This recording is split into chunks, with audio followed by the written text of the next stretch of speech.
Why, when things seem to go well, suddenly, without warning, they stop working?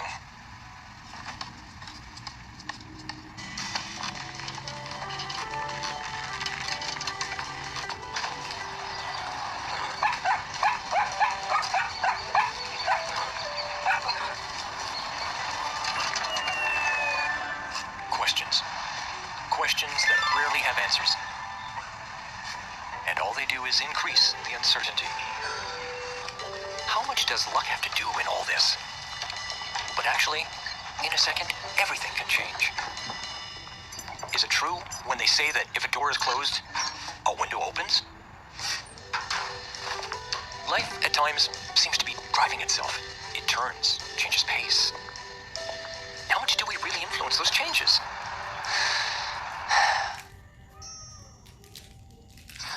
Who am I? I was the first child of parents who dreamed of a united and big family. And I got used to having more things than I needed. My way of answering them was to be the best in everything. I started looking for more independence. Writing allowed me to invent that place. One day, I decided to look further. I realized that there were many things I didn't know, like how to play guitar. Until one morning, I had a lucky accident. I met Beatrice. She was the first to see the things I had written. Beatrice showed it to Jack. Jack could not stop reading. Jack showed it to Celine. Celine was touched. She showed it to Professor Pingot. Professor Pingot didn't think the text was mine. He showed it to Mr. Connor. Mr. Connor owned a major publisher. And in that moment, everything started. I wanted to tell you that the first edition is running out, and we're printing the second, and you're still in the ranking.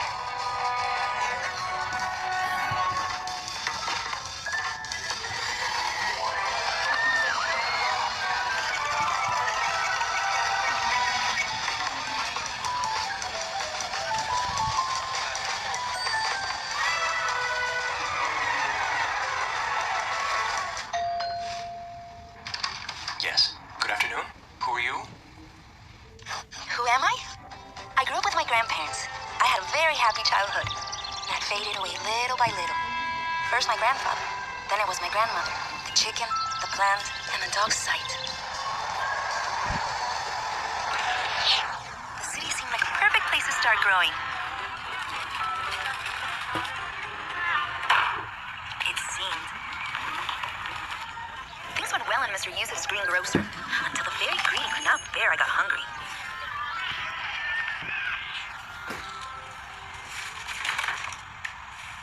By chance, I made a great hairdresser. The actresses of the next door theater went in the afternoons to ask for hair for their wigs. I would put it in a bag and take it to them.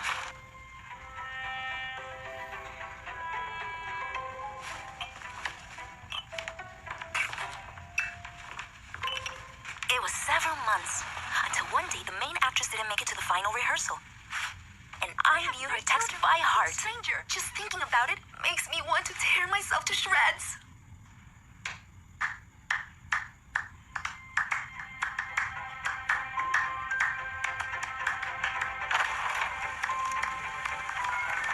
Then, the first text did not take long to prove me. And then the first payments to act. And the first investment, a bicycle. In the mornings, I use it to go to the theater school. And in the afternoons, I work delivering orders. Sir, I'm from Click Offices, home delivery. Well, come in. Don't just stay there.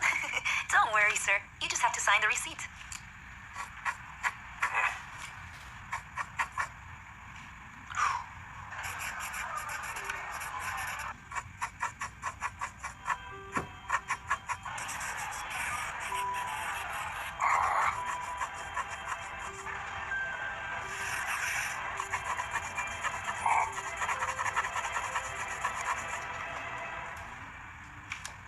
Come in.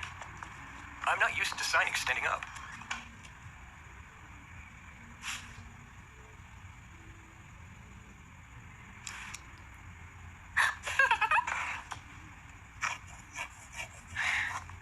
It does not say what the box contains. Do you know?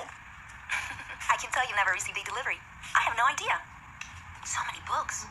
Are you a writer? I've written something here and there. Are you famous? what is fame to you?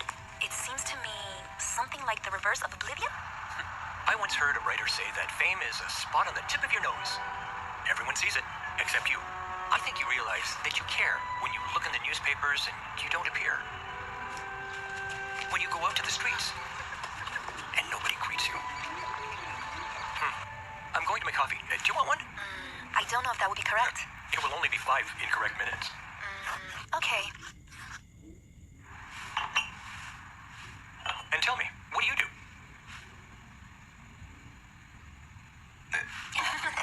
Half the time, I am a delivery girl, and the other half, I am an actress. And in 2 weeks, we premiere a play, and for the first time, I have the leading role.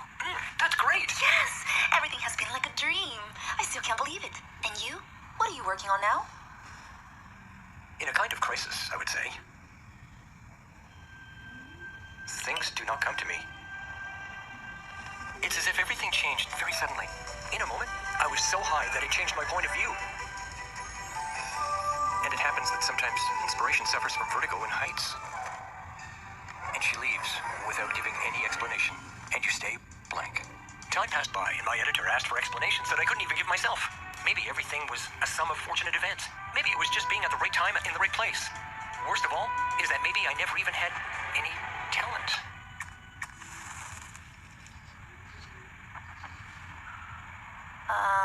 I have a confession to make. I know very well who you are.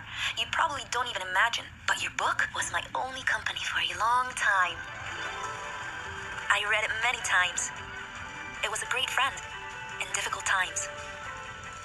When I went to work at the delivery company, I fantasized about the idea that one day it would be my turn to deliver you something, and I could meet you in person. Sometimes you have to help luck a little bit. I also wanted you to know that the text of the play I told you about is mine, and it's inspired by your book. I hope you don't mind. No. No. I of course not. I had to tell you what your book means to me.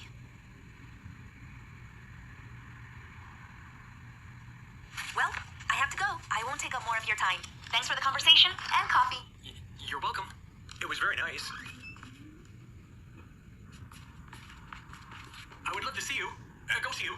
To the premiere of your play. Of course. You have to see it. I'll send you an invitation.